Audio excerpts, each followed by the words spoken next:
spiritual experiences. There are so many. So I think for understanding, better understanding, I'll take them step by step. I will go one step at a time, one thing at a time. And first of all, we'll start with the dreams. You realize that at a point I had at a young age, I had terrifying dreams. I had dreams that nightmares. And these things were not friendly. I would dream things that were, I can say, were horrifying. Horror dreams. Horror dreams. And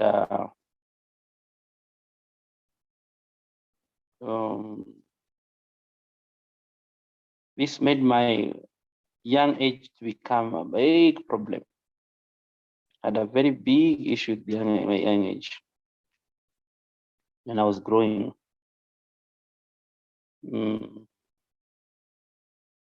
Because when you go to sleep, you find that your nights are not peaceful nights. And that your nights are occupied with just a minute.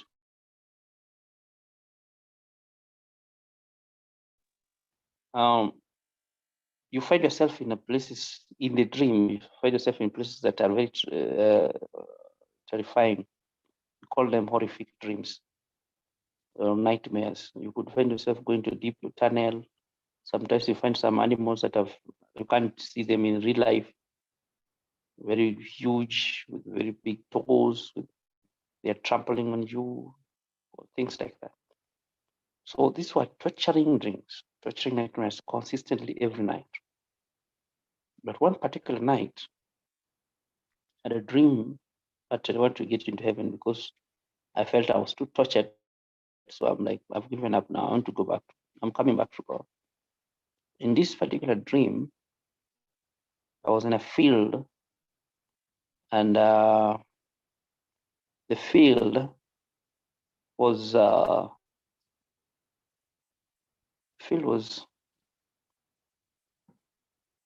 full of very trimmed, well-trimmed grass. So I saw a person in this that I knew, a little young girl, my niece. That was my cousin.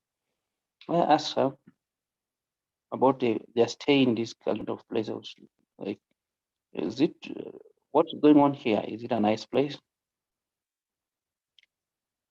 So later, she gave me some, I asked that I needed to get where I was going, that is in heaven. I would see some kind of a light ahead of me, very bright light, like some place in the gates. And then as I finished with her, I walked ahead, and it's a dream. I walked ahead, and then I didn't even take the bath that I wanted. I did not bathe.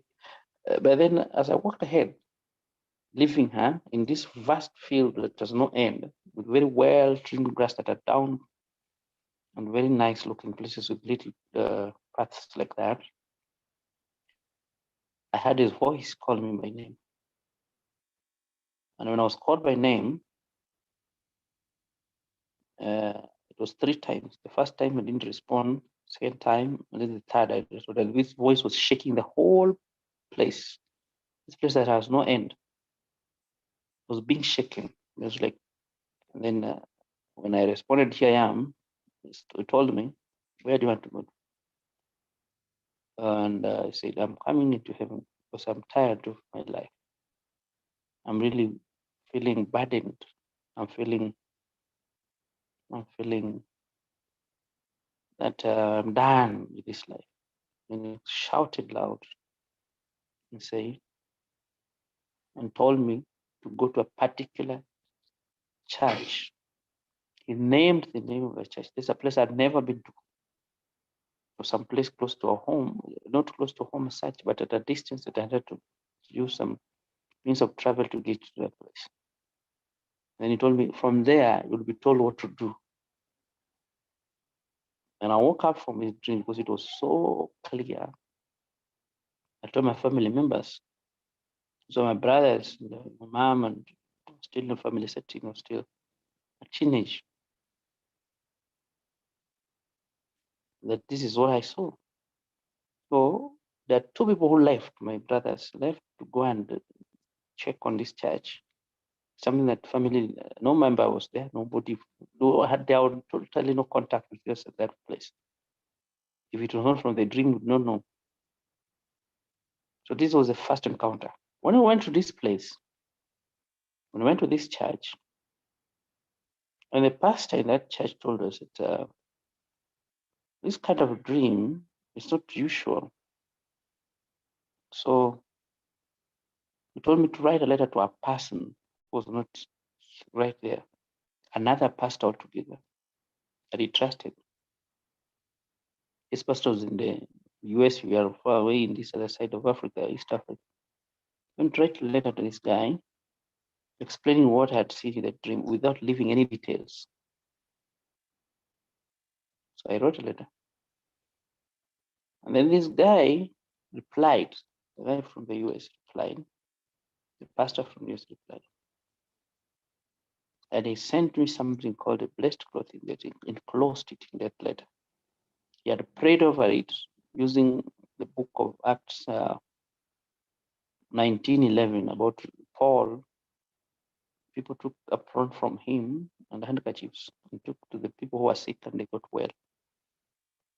So immediately I started to pray with this thing, with this clothes. It's just a small clothes, almost like my palm, like that. The spiritual encounter started. First thing that happened to me, now this was physical. When I knelt down to pray, one particular night, a being came into the room where I was. I had to blow on me, like on the sides of my ear. I will hear this thing. This is not dream now. I don't, you must know the difference between the two. And I later discovered this is an angel. I just want to be specific and very fast with this kind of things that I'm talking about, because it's not for everybody. There are some people who can get this, others may not get this. So this being said to blow on me, first of all, this person sent me a letter with the details of prayer and instructions on how to need to pray, and it told me to surrender my life to Christ, to give my heart to Jesus Christ, to be born again. So I got the blow.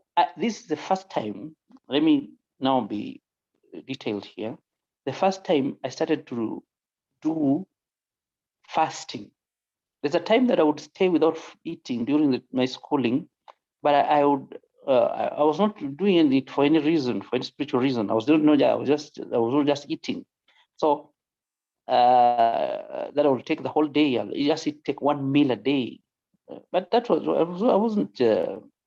I wasn't fasting for spiritual reasons. I was just there doing my own things. But this particular one, on this particular one, I started to fast. I learned fasting. So in the evenings, I would not eat. I would stay without food and pray. I don't pray the entire night. I would pray maybe 2-3 hours because I didn't know much. I was just taught to pray. And this particular being came daily. It would blow on me and I would feel a shivering, like some shivering sensation. Then I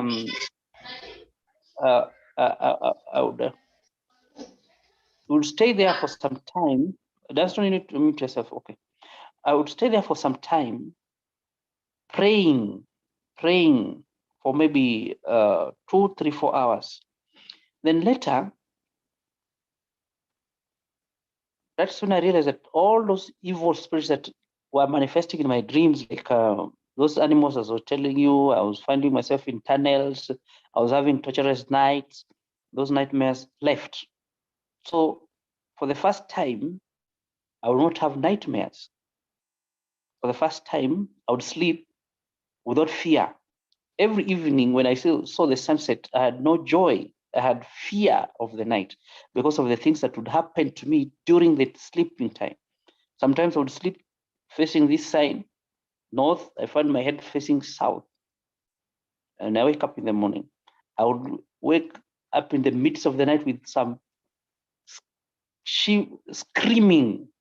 I would make so much noise to those people around me because I was so much terrified in those dreams. I would see things that you can't see them physically during the day. You can't find those kind of animals that I was seeing in those dreams. So these things ended.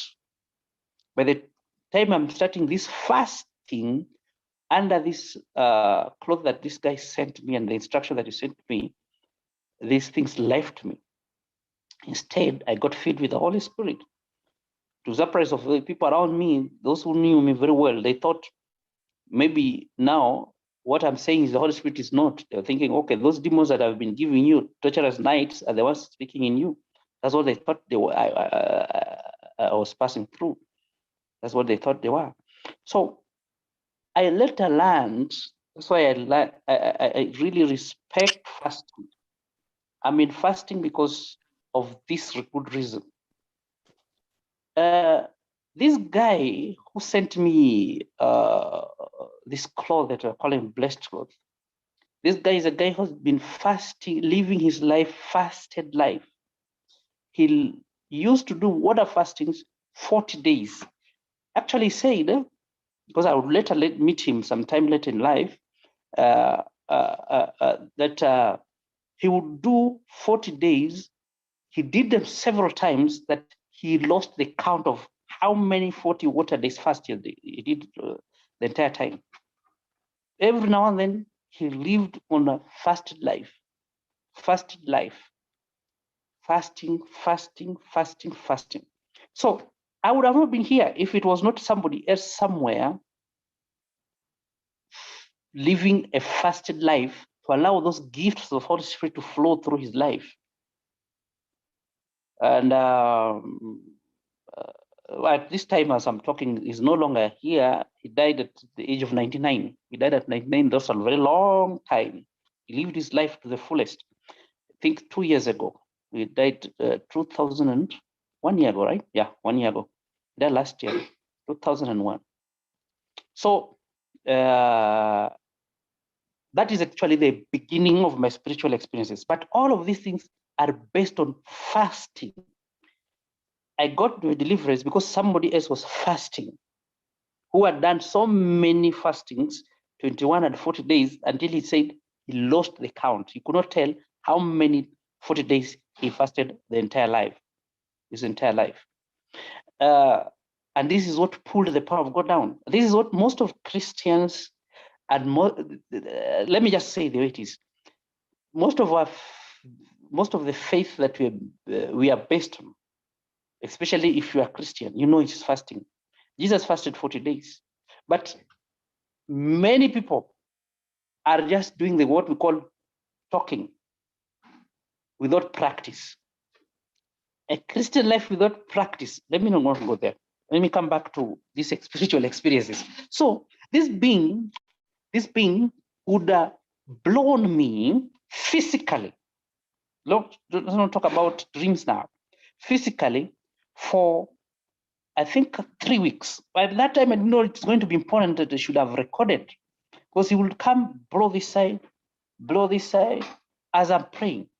I'm alone in the room, but I feel very shivering wind, very cold wind blown, like the way a person can blow to you. It's like that. I even feel the lips like that, but I was not able to see this. I was not able to see. Later I realized it's an angel. Then he left. I don't know. I'm not going. I didn't have that encounter again. It's just once for that purpose. The purpose was to get out those evil, negative spirit demons out of me, so that I can be filled with good light, Holy Spirit, goodness, and love. And that's exactly what happened. I got that deliverance. I got filled with the Holy Spirit, and that angel did not visit me that same style again. But then later, I would start to pray for people.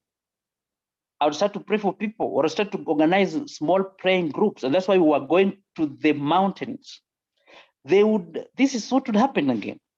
These same people would be touched. Even myself, I was touched, literally physical touch. You know, when I say spiritual experiences, it's not just going to be, for me, the experiences I've had are not just remaining in the dreams only. Some of them are very physical. Like, for example, this one I was told, and I didn't know at that time, that I would be seeing rainbow, especially when I'm on deep fastings. I would have rainbow and covering all the lights where I am. If I had light up here, I have a light very small. Even the time we're using them, the lamps, anywhere there's a light, you find rainbow covering that light. This was something that I was already told earlier. I didn't know, but then I experienced myself. I saw it. Had rainbow. These are things you see with your eyes. This is not something I'm talking about that you are dreaming, or you are thinking them, or you are imagining them. No. Real, like literally you see the rainbow, especially if I am on fasting, and especially when the fasting has been extended fast. I would reach a point where I'll see those rainbows. I'd see rainbow around every light that I have around my home, anywhere where I was, where I would be, there will be a rainbow cover. Now, people would be touched by angels. When we're reading the Bible, like one particular time I was reading to my grandma was not able to read. She was illiterate, but she was a believer. She really liked to hear about the word of God. So she would ask me to read for her the Bible. But then when I start to read without talking to her, when engaging her in the talking, they were always late night. Then she would sleep. And then I want to wake up. I'm like, I'm reading something very important. I'm also enjoying what I'm reading. Why continue listening? And she's totally gone. So one particular time, I found she was already asleep, but then her wide eyes were opened like that, and she was paying attention with all her. I'm like, what is going on? Then she told me, Fred, did you touch me? Did you touch me? I felt something touch my legs here, very cold hand. And I was sitting very far from Jesus, opposite the other. She was sitting the other side. I didn't stand. I was just sitting, the two of us in the room. So what I'm trying to say is, there were those experiences with people around me, especially if anything spiritual. If you were just praying, reading the Bible, if you're doing anything fasting, there was those so many encounters with this angelic touch, and it was very common. This is not something that I initiated. I just learned later that this one I'm talking about, that had fasted so many 40 days, had that in his ministry. When he would come to a crusade, people would be touched by angels. So I was just benefiting. I was getting a benefit from his ministry. That is what he was working with. He would see himself, would see physical angels. Angels would talk to him in his ears. Sometimes would see them when they're flying up here, when he's in the air flying, and then he will see those angels, because his eyes were opened in a way that he could see both. He had spiritual eyes that he could see both demons and angels. At this particular time I'm talking about, I'm still young in my faith. I was not able to see, but I could feel. I could sense. Sometimes I could be touched. The way I've told you, he was blowing air on me one time. All this is because of fasting. That's why I'm telling Christians, there's no way you can claim your Christianity without the power of God.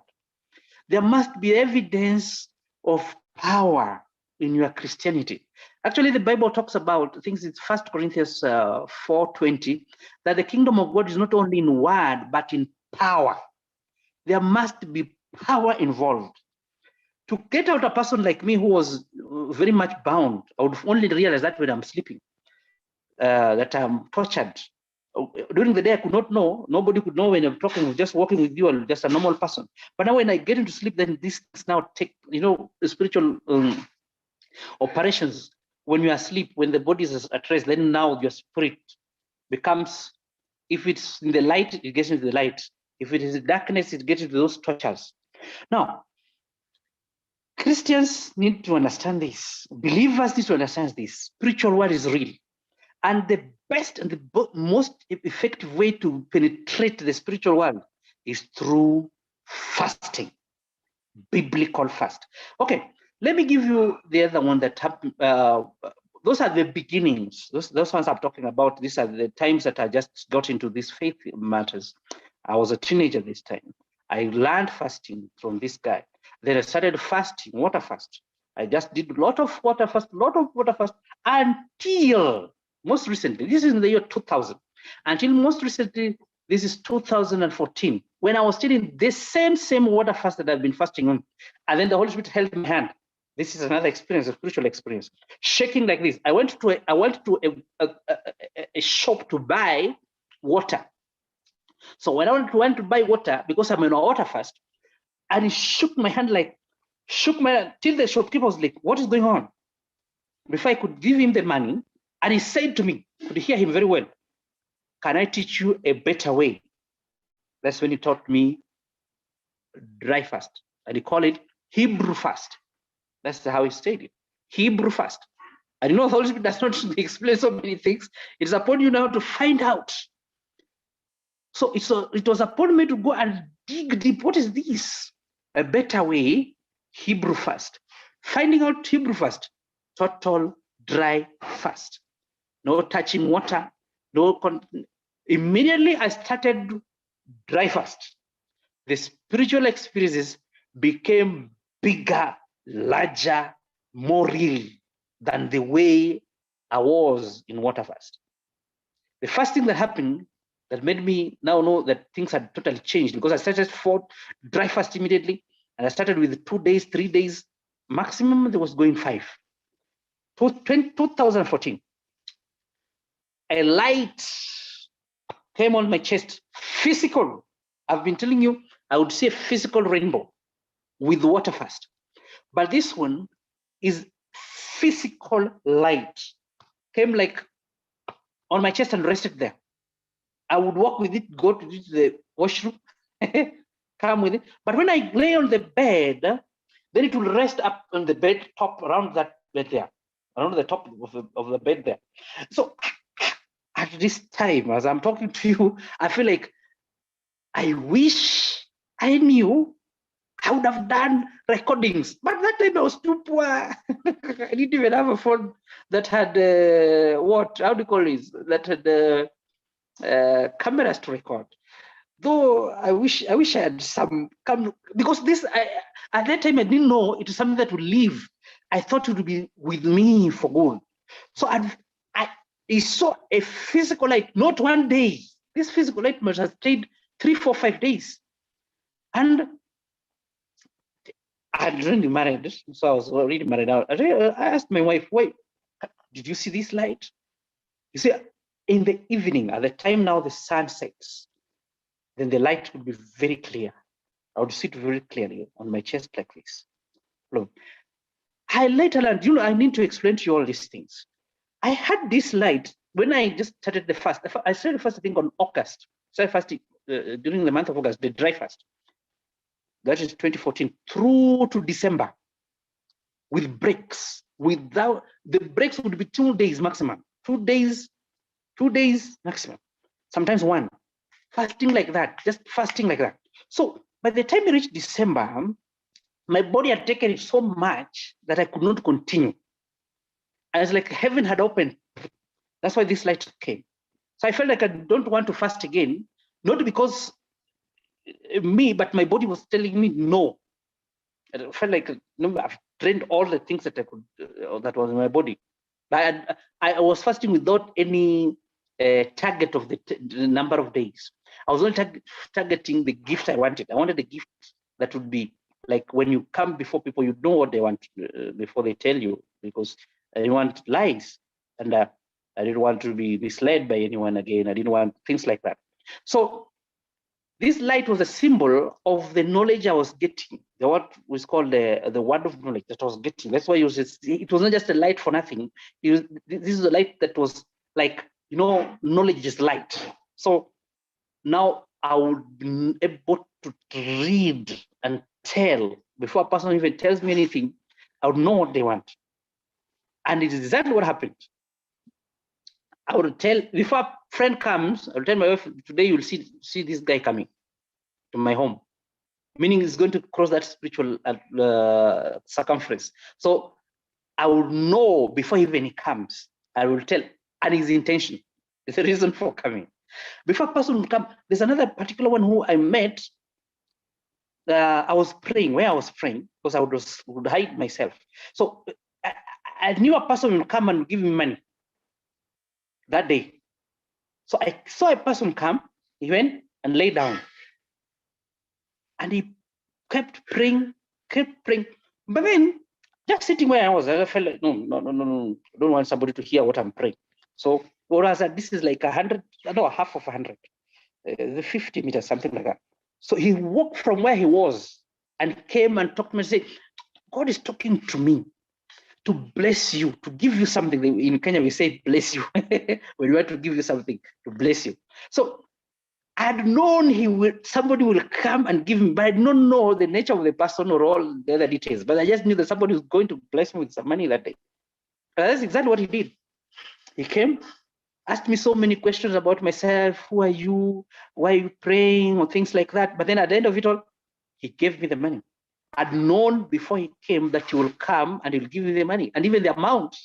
That's exactly what happens with what we call spiritual experiences. I have had so many of them.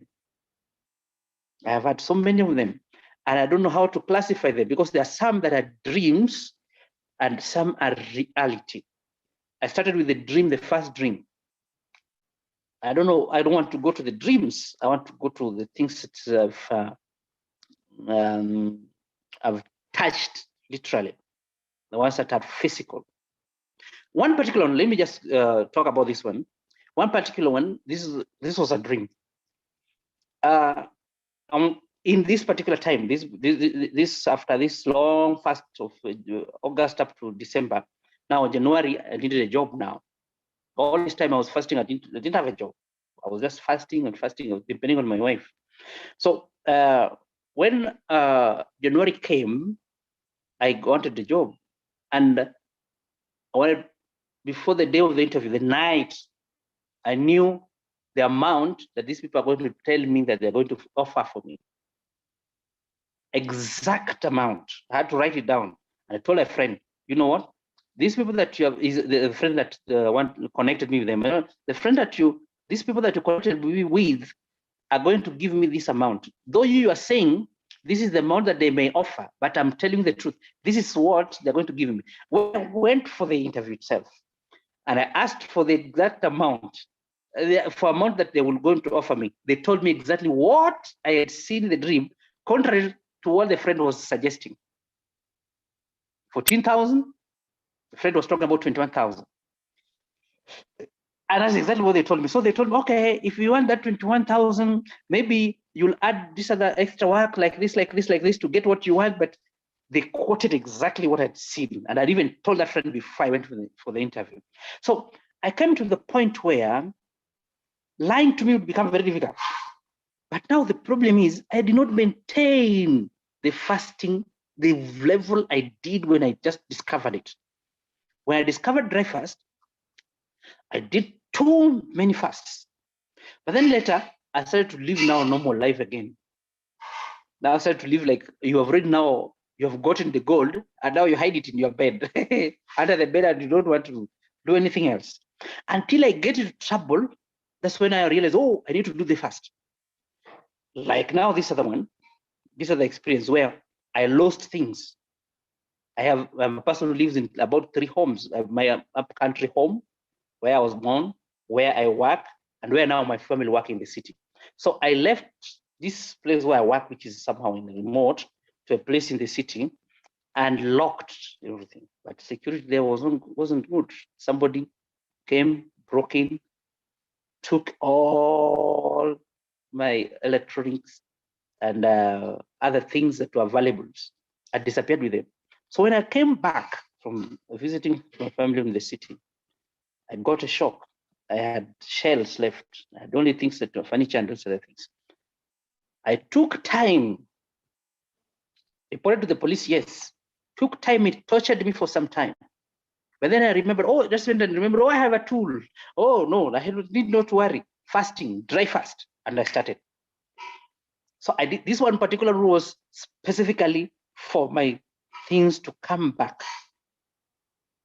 Started the fast and did 5 days, did some rest, 3 days, did another 5 days, did some rest, another one. There were 4 of them with about 2-3 days rest. Bam! Those things returned. We got the thief. Immediately after the 5th one, the thief was caught. Somebody just came and told me exactly that was my prayer. I was praying, God, reveal the thief. Can you reveal the thief to me? Let me know the face of this guy. Let me know the face of this guy. And then this guy came one morning and told me, I know where your things are. I saw them in this particular place, and that's it. Yeah, it was just a month fast. I told it a 1 month fast, and my things returned. Now, in particular, I started to do. I was doing during the water fast period that took me from the year 2000 to 2014. I would sometimes stay in the mountain, sometimes go in the mountain, but still carrying water. Sometimes juices. Sometimes we'd even eat some things like sugar cane. And we are still thinking we are fasting. We'll take some things like mangoes. We carry them. We carry ourselves mangoes and we stay with them in the mountain there. During those days that I was still doing water fast.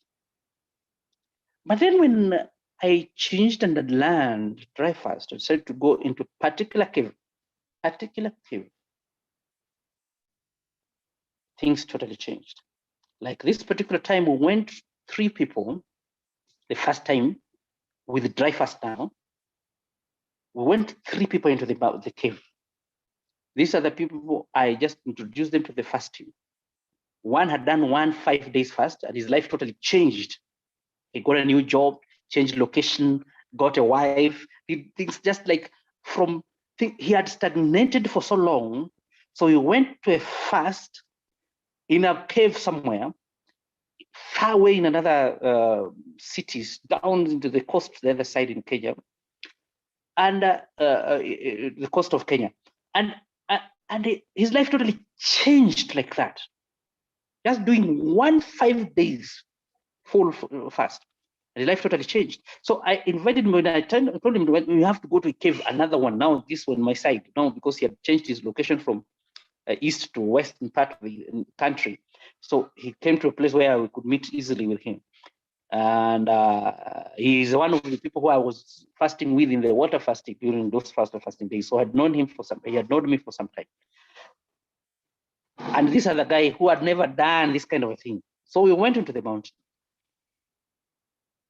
The second night, we were here in this cave, very dark. The first time we were getting to this place, nobody is familiar with the place. Bang! Things I started to understand the word of knowledge that I told you the other time about. I started to know everything, every detail, some things that somebody keeps as their secrets. I would tell him, okay, brother, can we talk about this one? And he was like wondering, how does this guy know all this? When I was working, this is a person who was a staff member, I was working with him. When we were working, doing normal work, I didn't see those things. But immediately we hide ourselves in this cave and start to pray. Day one, it was like we are still trying to acclimatize ourselves with the environment. We don't know what is going on here. So there was nothing that was very much in particular. But the second night, bang, things started to be revealed.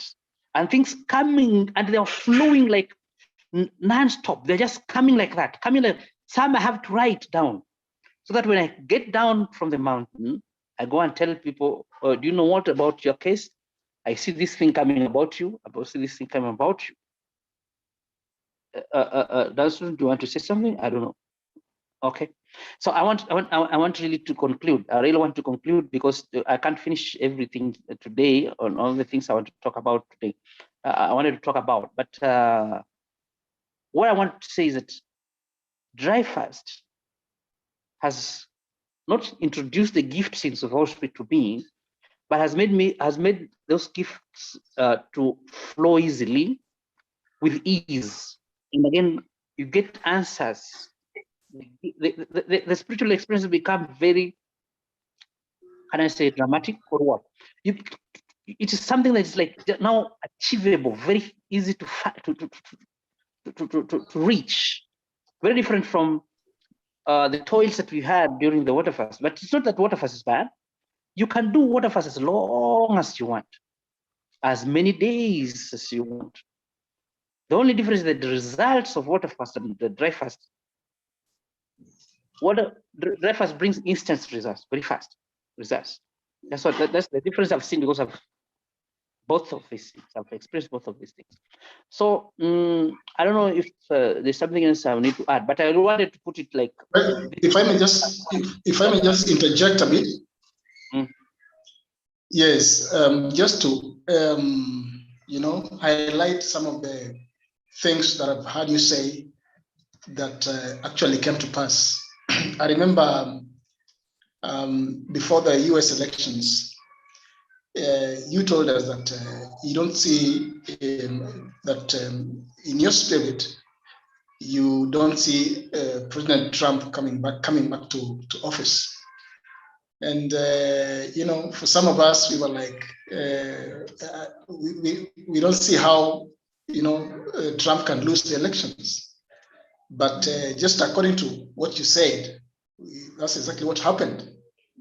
And so these are just some of the manifestations of the gift of God that has now been operating in your life. And at a personal level, I remember sometime a few years ago, just before I got married, I was in a relationship with some lady. And sometime during the relationship, you called me that, Dunston, I don't think this relationship will end up in marriage. And you told me that you are seen like a block or a stone, and it will not, succeed. The relationship will not proceed to marriage. And in my heart, I was like, what is Brother Frederick telling me? Why can't he even do something? Why is he telling me such a negative thing? But that's exactly what happened. Because when I went to see the parents of the lady, the father was categorical that he doesn't want people from my tribe. Kenya is a tribal nation, so there are people from different. We were from different tribes. The father was categorical. He told me he's not interested in me getting married to the daughter, and so that's how the relationship stopped. And so I want to appreciate the gift of God that is resident in you. I believe that if you could improve on it and do more and more fastings, you'll be in a position to help more people. I've seen you pray for people and they get healed. People that had demonic challenges, people that are oppressed of the devil, they get delivered.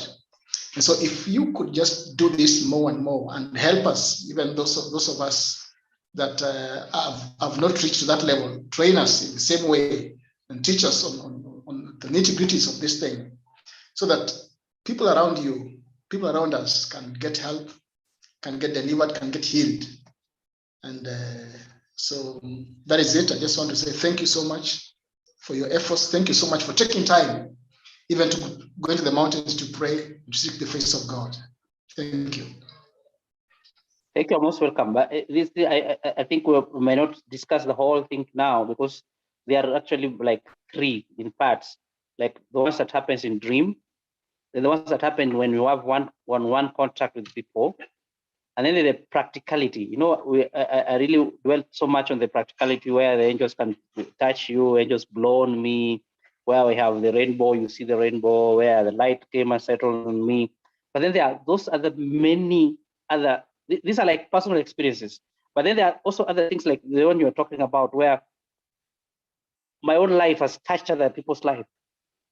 Or God has passed through my hands to touch other people's life. Those are so many. There's so many. I did not go through that side of the people you have prayed for, the miracles you have seen. So I think I'll have another time to discuss this deeper. But I really want to dwell next time on the dream side, because like the one you're talking about, Trump, that I saw in a dream before he became even the president, that will go for only one term. And I insisted for a full 4 years, telling you yourself and other brethren that are around, this guy is only going for one term. He's not going for 2 terms. I'd known it before he became president. And there are several things, even here in the nation of Kenya, our national politics around here. I've been talking about them. When things want to take place, I can tell. There are so many. This was about the earthquake in Southern America, remember? El Salvador. I remember El Salvador some time back.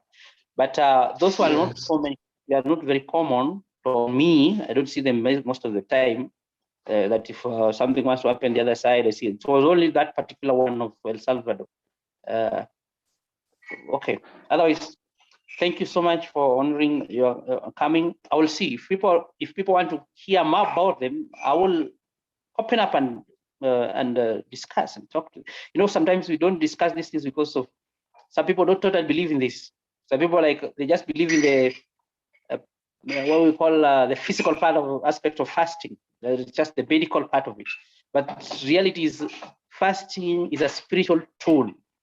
The medical people have just learned it. They discovered that, so we can use this spiritual tool to help people cure physical things. But reality is that fasting is a spiritual tool. From the beginning of time, fasting is what has been a foundation of our faith. Our faith, even the faith that we live in now. Otherwise, thank you so much. I have to say goodbye for now. I saw Sylvia, but we are just ending our meeting now. Thank you, Dustin. Ria was also here for some time, a few minutes. And